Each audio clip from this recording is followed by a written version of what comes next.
Introduction to autonomous system and smart devices. तो हमारे पास जो डिफरेंट सेल्फ ड्राइविंग कार्स होती हैं उनमें जो सिस्टम यूज़ हो रहा है और हमारे पास स्मार्ट डिवाइसेस क्या होती हैं। Autonomous system and smart devices. Autonomous systems are systems that can sense, analyze, and act in real time with minimal or no human control। तो हमारे पास जो सेल्फ ड्राइविंग कार्स होती हैं, जो ऑटोनोमस सिस्टम है, उसमें क्या होता है, रियल टाइम के अंदर जो हमारे पास डिफरेंट सेंसर्स हैं वो डेटा सेंस कर रहे होते हैं, उसको एनालाइज कर रहे होते हैं और रियल टाइम के अंदर एक्ट कर रहे होते हैं, डिफरेंट एक्शंस परफॉर्म कर रहे होते हैं जिसमें मिनिमल और नो ह्यूमन इंटरेक्शन होती है। जो सेल्फ ड्राइविंग कार्स होती हैं उनमें ह्यूमन इंटरेक्शन नहीं होती, वो खुद से ड्राइव हो रही होती हैं। They rely on AI sensors and control mechanisms to achieve goals. तो जो हमारी ऑटोनोमस सिस्टम है वो AI सेंसर्स और कंट्रोल मैकेनिज्म्स पे रिलाई कर रहा होता है। उसके बाद हमारी स्मार्ट डिवाइसेस क्या होती हैं। Smart devices are everyday object enhanced with sensors, connectivity, computing power, allowing them to collect data, interact with users and communicate with other devices। तो हमारे पास स्मार्ट डिवाइसेस ऐसी डिवाइसेस होती हैं जिनमें डिफरेंट सेंसर्स यूज हो रहे होते हैं और वो आपस में कनेक्टेड होती हैं और वो क्या कर रही होते हैं, हमारा डेटा जो है डेटा यूज़ कर रही होते हैं, इंटरेक्ट विद यूजर्स से इंटरेक्ट कर रहे होते हैं। जैसे हमारे पास स्मार्ट वॉचेस होती हैं या काफ़ी सारी डिवाइसेस हैं, and communicate with other devices or system, और वो दूसरी डिवाइसेस से भी कनेक्ट होती हैं और कम्युनिकेट कर रही होती हैं।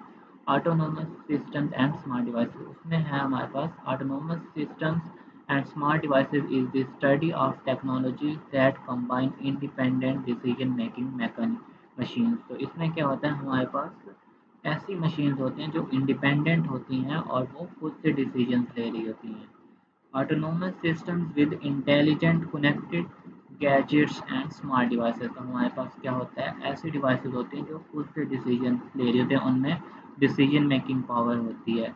The subject explores how the smart devices serve as building blocks of autonomous system and how they work together to transfer industries, homes and society। तो इसमें क्या है, जो हमारे पास स्मार्ट डिवाइसेस होती हैं वो कैसे आपस में मिलकर एक ऐसा सिस्टम बना रही होती हैं जो खुद से रिएक्ट कर रहा होता है हमारा डेटा हासिल करके। की फीचर्स क्या हैं, सेंसिंग एंड डेटा कलेक्शन। तो फर्स्ट ऑफ ऑल जो हमारी ये स्मार्ट डिवाइसेस होती हैं वो क्या कर रही होती हैं, सेंस कर रही होती हैं और डेटा कलेक्ट कर रही होती हैं। उसके बाद क्या होता है, डिसीजन मेकिंग। उसके बाद वो क्या कर रही होती हैं, डिफरेंट डिसीजंस जो हैं वो वो मेक कर रही होती हैं। डिसीजन मेकिंग के बाद हमारे पास होता है एक्शन और एग्जीक्यूशन। तो हमारी कोई भी स्मार्ट डिवाइस होगी वो एक्शन या एग्जीक्यूट करेगी, और उसमें उसके बाद हमारा लास्ट जो है वो है कनेक्टिविटी। तो कनेक्टिविटी में क्या होगा, वो डिफरेंट डिवाइसेस के साथ कनेक्ट होगा।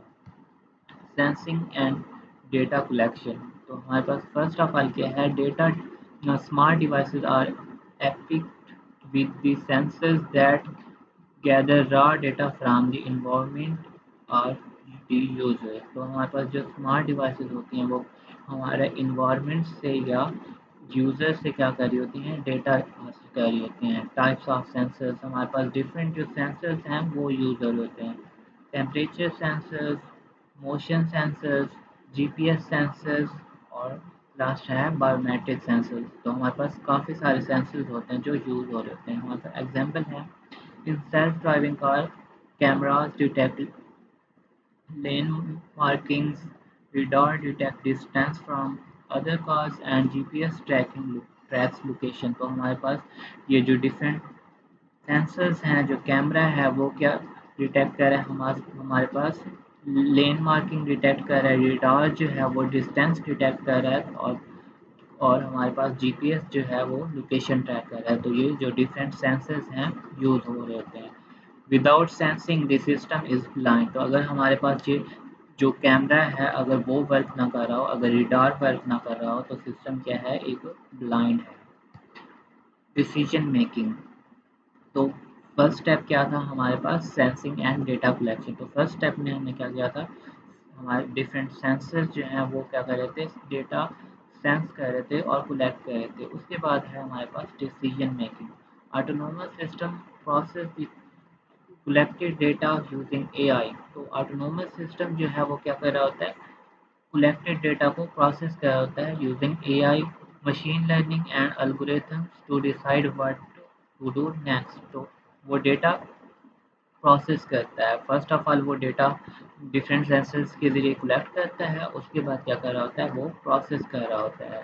हाउ इट वर्क्स, तो इसकी वर्किंग क्या है, रॉ डेटा, और रॉ डेटा वो डिफरेंट सेंसर्स से या यूजर से हासिल कर रहा होता है। उसके बाद क्या होता है, analyze by AI model, different AI models से क्या कर रहा होता है, वो प्रोसेस कर रहा होता है। उसके बाद क्या होता है, डिसीजन और प्रिडिक्शन, तो उसके बाद वो क्या कर रहा होता है, डिसीजन मेकिंग कर रहा होता है या प्रिडिक्ट कर रहा होता है। इसके एग्जांपल है हमारे पास, in self driving car AI decide should the car brake, accelerate और चेंज लेन। तो हमारे पास सेल्फ ड्राइविंग कार जो है उनमें हमारे पास जो आर्टिफिशियल इंटेलिजेंस है वो डिसाइड कर रहा होता है हमारे पास जो कार है उसमें ब्रेक लगानी है, एक्सेलरेट होना है या लेन चेंज करनी है। This stop this step gives the system intelligence. तो इसमें क्या होता है, हमारे पास जो कार है, सेल्फ ड्राइविंग कार है, उसको इंटेलिजेंस हासिल होती है कि वो खुद से ही ब्रेकिंग कर रही होती है, एक्सेलरेट कर रही होती है और लेन चेंज कर रही होती है। उसके बाद हमारे पास है डिसीजन मेकिंग, के बाद हमारे पास एक्शन और execution. After making decision the system execute through actuators and digital action. तो उसके बाद क्या होता है, हमारे पास डिसीजन मेकिंग के बाद सिस्टम जो है उसने एग्जीक्यूट करना होता है और एक्शंस परफॉर्म करने होते हैं। Motor, robotic arm, pumps, alarms and digital notification carry out the action. तो जो एक्शंस होता है वो मोटर के ज़रिए भी हो सकता है और नोटिफिकेशंस के ज़रिए भी हो सकता है। मतलब जो एक्शन है वो डिजिटली भी हो सकता है और वो हमारे पास हार्डवेयर में भी हो सकता है। एग्जाम्पल क्या है हमारे पास, a robot vacuum cleaner turn left और right to avoid the obstacle. तो हमारे पास जो वैक्यूम क्लीनर रोबोट होता है वो क्या करता है, वो खुद से ही ऑब्स्टेकल अवॉइड कर रहा होता है सेंसर्स के ज़रिए डेटा कलेक्ट करके और उसको एग्जीक्यूट करके। The smart irrigation system opens valves to the water crops automatically। तो हमारे पास जो स्मार्ट इरिगेशन सिस्टम होता है उसमें क्या होता है, वो ऑटोमेटिकली ही डिटेक्ट करता है कि हमने क्रॉप को अब वाटर वाटर देना है, तो वो क्या होता है, वॉल्व्स ऑटोमेटिकली ऑन कर देता है। कनेक्टिविटी, तो हमारे पास लास्ट में क्या था, connectivity, smart devices and autonomous system must communicate with each other, the cloud end users. तो जो हमारे पास स्मार्ट डिवाइसेस होती हैं वो क्या कर रही होती हैं, आपस में कम्युनिकेट कर रही होती हैं या क्लाउड और यूज़र से कम्युनिकेट कर रही होती हैं। टेक्नोलॉजीज यूज, तो हमारे पास कौन सी डिफरेंट टेक्नोलॉजीज होती हैं जिनके ज़रिए वो कम्युनिकेट कर रही होती हैं, हमारे पास वाईफाई हो गया, ब्लूटूथ हो गया, जिगबी हो गया और क्लाउड कंप्यूटिंग। इसकी एग्जांपल है हमारे पास smart home system connects light, thermostat and door locks to one mobile app. तो हमारे पास जो स्मार्ट होम सिस्टम होता है उसमें क्या होता है, डिफरेंट लाइट्स हो गया, थर्मोस्टेट हो गया, डोर लॉक हो गया, वो एक ही ऐप के ज़रिए कंट्रोल हो रहे होते हैं। तो इसमें क्या होता है, कनेक्टेड होता है वो वाईफाई या ब्लूटूथ के थ्रू या फिर क्लाउड के थ्रू कनेक्टेड होगा। The smart watch syncs your health data to a mobile app और cloud server for the analysis. तो स्मार्ट वॉच है वो क्या कर रहा होता है, डिफरेंट डॉक्टर्स हो गए तो उन तक डेटा जो है हमारा क्लाउड के ज़रिए वो हमारा डेटा जो है वो हासिल कर रहे होते हैं। Connectivity makes the system social able to share and learn. तो जो हमारे पास कनेक्टिविटी है उससे क्या होता है, हमारा सिस्टम जो है वो सोशल होता है और वो लर्न कर रहा होता है। उसके बाद है importance of autonomous system and smart devices. तो इसकी इम्पोर्टेंस क्या है, efficiency and productivity. First of all क्या है कि हमारा जो सिस्टम ऑटोमेटिक वर्क कर रहा होगा तो उसमें क्या होगा, एफिशिएंसी होगी और प्रोडक्टिविटी होगी। सेफ्टी एंड रिस्क रिड्यूशन, उसमें क्या होगा, हमारे पास जो रिस्क है वो कम होंगे और सेफ्टी होगी, क्योंकि जो काफ़ी सारी ऐसी ऐसी चीज़ें होती हैं जो ह्यूमन जो है उसके लिए रिस्की होती हैं। काफ़ी सारी माइनिंग हो गई या जो जो लाइंस होती हैं, बिजली के खंभे होते हैं, तो उनके लिए जो है वो ह्यूमन जो है वो ज़्यादा सेफ नहीं होता, रोबोट ज़्यादा सेफ होते हैं वर्किंग के लिए। Better decision making through data data तो हमारे पास जो डिफरेंट एआई होते हैं उनको उनके पास क्या होता है, डिफरेंट डेटा सेट्स होते हैं, तो उनमें ज़्यादा डिसीजन मेकिंग पावर होती है ह्यूमन से। पर्सनलाइजेशन एंड कन्वीनियंस तो जो हमारा सिस्टम है वो कन्वीनियंस होगा और पर्सनलाइज होगा।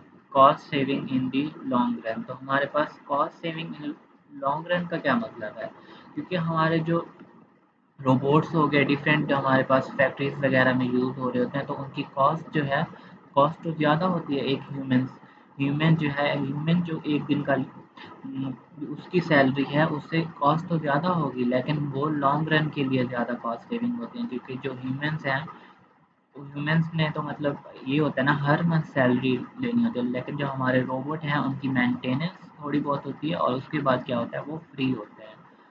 ग्लोबल ट्रांसफॉर्मेशन ऑफ इंडस्ट्रीज 4.0 तो हमारे पास 4.0 इंडस्ट्री क्या है, ऐसी इंडस्ट्री होती है जिसमें हम ऑटोनोमस सिस्टम्स यूज़ कर रहे होते हैं या ऐसे सिस्टम स्मार्ट डिवाइसेस यूज़ कर रहे होते हैं, वो क्या होते हैं 4.0 इंडस्ट्री।